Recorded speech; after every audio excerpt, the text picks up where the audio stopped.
Hello. Today we're going to be reading Jingle Bear, written by Stephen Cosgrove, illustrated by Robin James. Father Snow will only come when all little bears are asleep.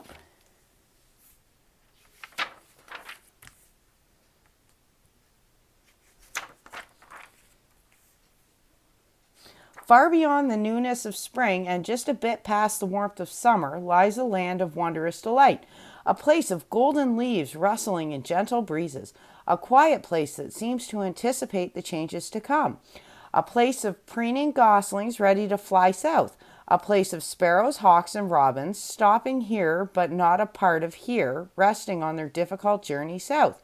For this was autumn, fall, a place of yellow golden delight in which to pause before the season of snow. Of all the wondrous creatures that lived in the autumn fall, the bears were the most special. Just before the season of snow, these animals hibernated and slept away the cold with dreams of spring and summer.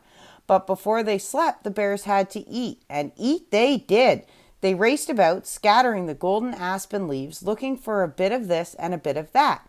They ate tiny sweet nuts and plump ripe berries. The bear's favorite meal, though, was the golden honeycomb which was kept in the hollow oak tree. As bees buzzed about them, the bear sat covered in the sticky sweetness, eating more and more to protect them from the coming chill. They ate all this and much more, for the season of snow can be a long, cold winter. All of the bears ate, that is, except for one little cub called Jingle Bear. Born earlier that spring of Big Papa and Little Mama Bear, Jingle played and played instead of eating. The fuzzy bear knew he should eat, but playing was just much more fun. Oh, sometimes he nibbled on a nut or two, but then he got distracted by a buzzing bee or a chattering chipmunk, and off he went looking for some new game to play. Jingle's parents, Big Papa and Little Mama Bear, tried to get him to eat the nuts and berries and honey of the forest, but to no avail. Each time they sat down to a scrumptious meal of berries smothered in golden honey, Jingle Bear just wandered off, sometimes to catch a butterfly, sometimes to chase a bumbling bee up a tiny tree. As he dashed off hither, thither, and yon, Little Mama Bear shook her head and looked at Big Papa, neither of them knowing what to do. They were very concerned, for they knew that Jingle had to eat all he could before the season of snow, the time of dreams and deep sleep. Oh, how Jingle loved to play! But he also loved to listen to the chipmunks chatter and chatter, telling their wondrous tales of Father Snow. He sat and listened with rapt wonder as once again a chipmunk told the tale. Just after all the leaves had fallen from the trees, 2 days beyond the longest night, Father Snow comes crunching out of the north. His bag is full of gifts and goodies for all the creatures that stay awake during the long, cold winter. Gifts and presents galore, but the most special gift of all is the gift of snow. Snow, white crystalline snow, which Father Snow spreads like a blanket over the forest. And with the snow comes a special silence, and the whole forest becomes a mighty magic place. Jingle Bear had heard this story 100 times before, but each time he listened, spellbound, as he dreamed about Father Snow and the magic of his gift. One day, when Little Mama cornered Jingle Bear long enough to get him to eat some sweet hazelnuts, the little bear asked, "Mama, is there really a Father Snow?"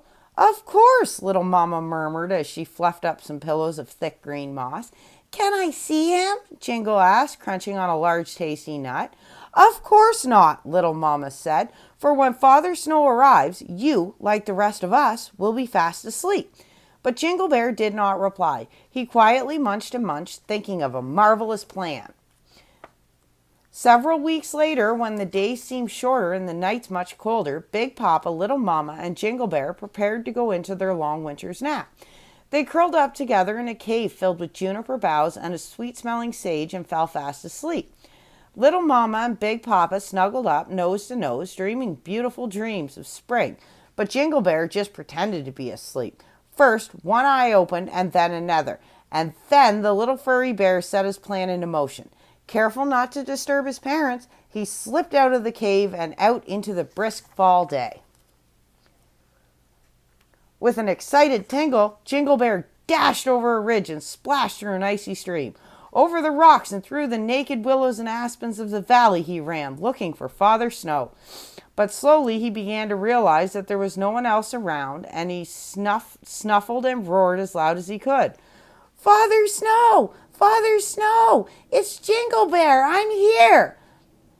But the only sound was a stark echo ringing through the sleeping trees. He ran and finally came to a special hollow oak tree at the edge of a frozen meadow. Hey, squirrels, he yelled. Father Snow is coming. Wake up! Wake up! Jingle shook and shook the tree until finally an old grizzled squirrel came out on the branch right above Jingle's head. Of course Father Snow is coming, he grumbled, and he'll come right after you go to bed. So be off, little bear, and fall asleep, for Father Snow will only come in your dreams so deep. With that, the old squirrel slipped back inside his warm oak tree and fell back to blissful sleep. I guess I'm the only one who's going to see Father Snow and the magic gifts, said Jingle Bear as he continued on his search for a waking dream. He walked and walked, searching everywhere for Father Snow, but he found nothing. Slowly, the bright sky began to darken with heavy black clouds, and though it was still daytime, Jingle found himself walking in the dark alone. Suddenly, one, then two crystal snowflakes gently floated down and landed at the very tip of his shiny black nose. Jingle Bear looked around excitedly, for he knew where there are snowflakes, there must also be Father Snow and his gifts of the season of snow. But there was nothing around him save for the barren trees of the land of autumn fall. Sadly, Jingle Bear realized that Big Papa and Little Mama Bear were right when they said that Father Snow wouldn't come until after he fell asleep. With heavy steps and frozen tears gliding down his furry face, the sad small bear turned to go back home. There probably isn't any old Father Snow anyway, he muttered as he stumbled on his way. He walked and walked, but with each step he took, he became more and more lost. To make matters worse, much worse, the snow was beginning to fall heavily now, and he couldn't see where he was going at all. And Jingle Bear was getting colder and colder and feeling oh so sleepy. He was so sleepy, in fact, that he couldn't move another step. So, with his teeth chattering, Jingle Bear burrowed in at the base of a pine tree and fell into a dreamless sleep, muttering, There is no Father Snow. There is no Father Snow. Poor Jingle Bear could have frozen right there and never thawed until spring. But wait! A shadowy shape with long flowing beard carefully picked him up and held him gently in his arms. With a cheerful chuckle and a flash of magic, Father Snow whisked them both back to Jingle Bear's cave. Once there, he lay the peaceful sleeping bear right between Little Mama and Big Papa. Yes, laughed the shadowy form, there is a Father Snow, but I'll never come to you while you're awake, because it is to sleep you must go. In a burst of starshine and moonglow, he cast the land of autumn fall into the magical season of snow. Then, with a sweep of his arm and a wave of his hand, he gave Big Papa, Little Mama, and Jingle Bear the most precious gift of all, the gift of love, and then he disappeared. A sleepy little bear opened one eye and wondered if all this magic was nothing more than a dream. Then, with a deep, deep sigh and one single yawn, he fell into a warm winter sleep. The holidays are tomorrow, your heart seems to leap, but tomorrow will only come right after you fall asleep. The end. And that's it for today's episode of Storytime with Jen. We will see you tomorrow.